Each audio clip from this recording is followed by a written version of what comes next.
أعوذ بالله من الشيطان الرجيم بسم الله الرحمن الرحيم. محترم ملګرو او بیا خوست کر د موږ د وطن نه د رزق په سلسله کې ورکو مسافرو ملګرو د کمال مظلوم د مینې او د خلوص پرزوینې وړاندې کوي. نن تاسو ته پاته ده چې غالبا څلورمه روژه ده او که پنځمه روژه ده او په دې دوران کې یو دوه درې څیزونه دا دي چې ټوله ورځ لاړې شي د هر ځای د بریدونو سر ته ټوله ورځ لاړې شي د هر ځای د بریدونو سر ته ماښام راګرځي شي کشتۍ د ساحلونو سر ته.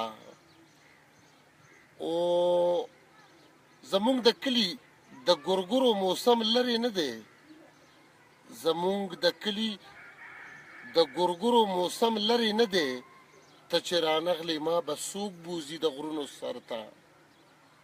او تا نه جوړ هېره شوه مورۍ ناوه چینه د کلي، تا نه جوړ هېره شوه مورۍ ناوه چینه د کلي، توتان شنه شوي دي د ټولو ګودرونو سر ته.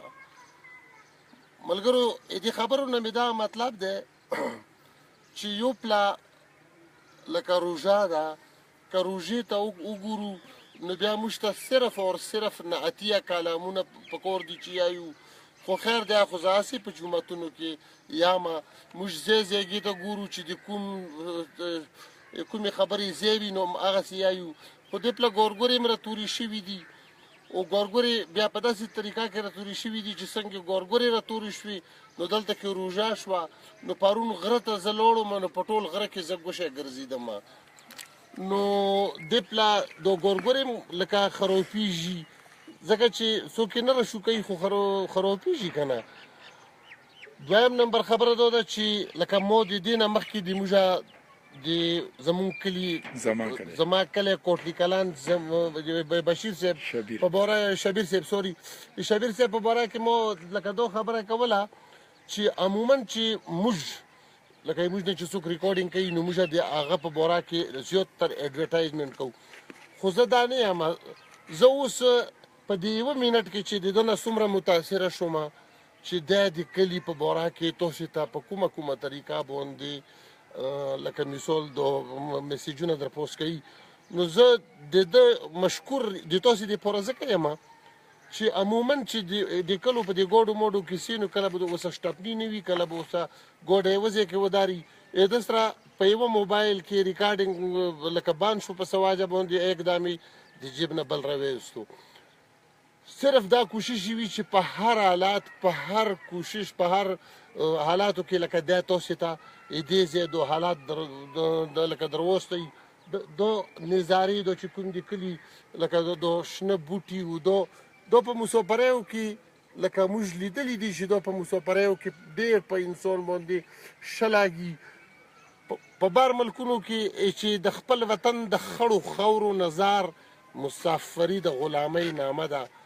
مسافرۍ کې زه دا منمه موږ به جیبونه ډاکو، پیسې به راسره وي، هر څه به وي، خو هغه مره به موړه نه و خوښول لکه څومره چې زړه د سړي په کلي کې که پیسې د څه وي و که نه وي، خو بیا هم دومره پیسې ضرور پکار دي چې د سړي په باندې خپله پرداره جوړوي. که چېرې یو سړی وي چې زه ډېر تکړه سړی یم هسې د شوق نه مسافرۍ ته لاړ یم نو زه دا نه منم. البته هغه کسان چې څوک د هغه ځای پیدایش وي یا منم، لیکن چې چا په دې وطن کې خړپوسي کړي وي په ماشومتوب کې نو زه دا خبره نه منم چې د هغه به دومره شوق جوړ شوی وي چې کنې هغه به د خپل وطن هیر کړي. نه، نشي هیرولی، هېڅ چېرې نشي هیروی. خو که هغه سړی بیا ځان ته دا هم یایي چې په کلي کې د ما سره کروړونه روپۍ دي او زه د هغې نه باوجود مسافرۍ ته راغلی یم نو دا هم درویغ ده.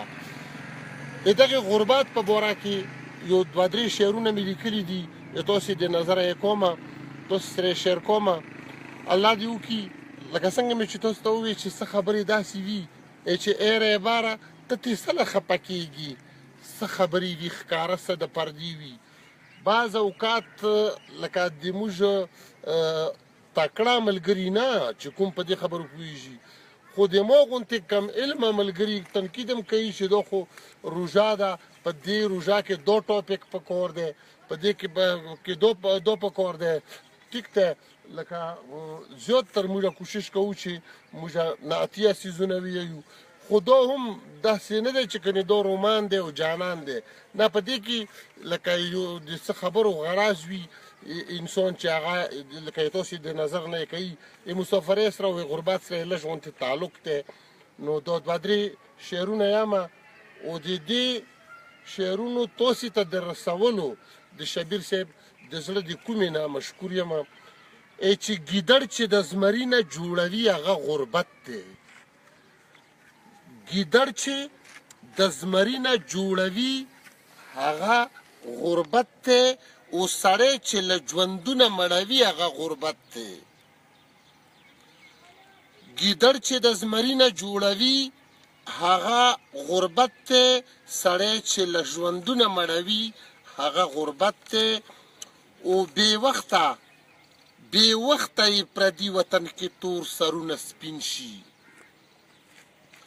بې وخته یې پردي وطن کې تور سرونه سپین شي، ځوانان چې په شنو بریتو زړوي هغه غربت دی. او بچي د مجبورۍ نه په پردي وطن پیرزو کړي. بچي د مجبورۍ نه په پردي وطن پیرزو کړي، چې میاندې په سرو سترګو ژړوي هغه غربت دی. او دارور تربور خو رستو دی، که مور دې وي که ښځه. دارور تربور خو رستو دی، که مور دې وي که ښځه. اوبه چې درته هسې خړوي هغه غربت دی. دارور تربور خو رستو دی، که مور دې وي که ښځه. اوبه چې درته هسې خړوي هغه غربت دی. او غریبه ستا د سر نه د خان چرګه قیمتي ده. غریبه ستا د سر نه د خان چرګه قیمتي ده. شور مه کوه جرګه دې پړوي هغه غربت دی. غریبه ستا د سر نه د خان چرګه قیمتي ده. شور مه کوه جرګه دې پړوي هغه غربت دی. او مظلومه د دولت په زور خو غیر خلک خپلیږي. مظلومه د دولت په زور خو غیر خلک خپلیږي. رشتې چې له بنیاده نړوي هغه غربت دی. رشتې چې له بنیاده نړوي هغه غربت دی. تاسې ټولو ډېره مننه کایمونه په دې خبرو مبرو کې د تاسې د شان هر قسم ته ګستاخي شوي وي، نو زه د بخښنې خواستګار یم. تاسې ټولو مننه. الله تعالی ټول په یوه ځای باندې چې دا ټول په ټولو جوازونو کې مشکل والا وي. اختر ته مو خدای پاک راوله چې اختر دسه هم په دې خپلو پټي کې په دې خپلو ایریا کې دسه اختر وکړو. اوس به درته شبیر صاحب د دې ځای د مناظر له غوندې وشي. تاسې ټولو ډېره مننه جي. ډېره مننه نیکمل مظلوم باچا صاحب. او بس دا کلام تاسو صرف اور صرف زما کلی کوټلی کلان فیسبوک پیج باندې لایو وکتو.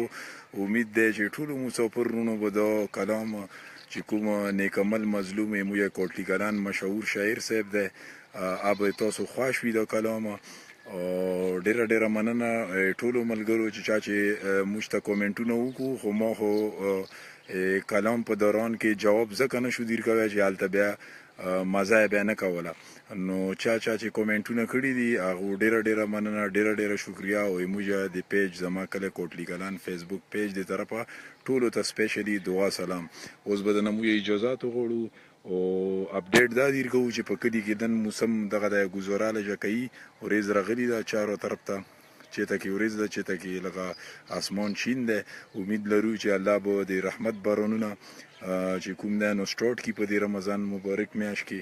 او د بقایا روژه به چې کوم دی نو موږ مطلب دا دی چې شا تېره شي.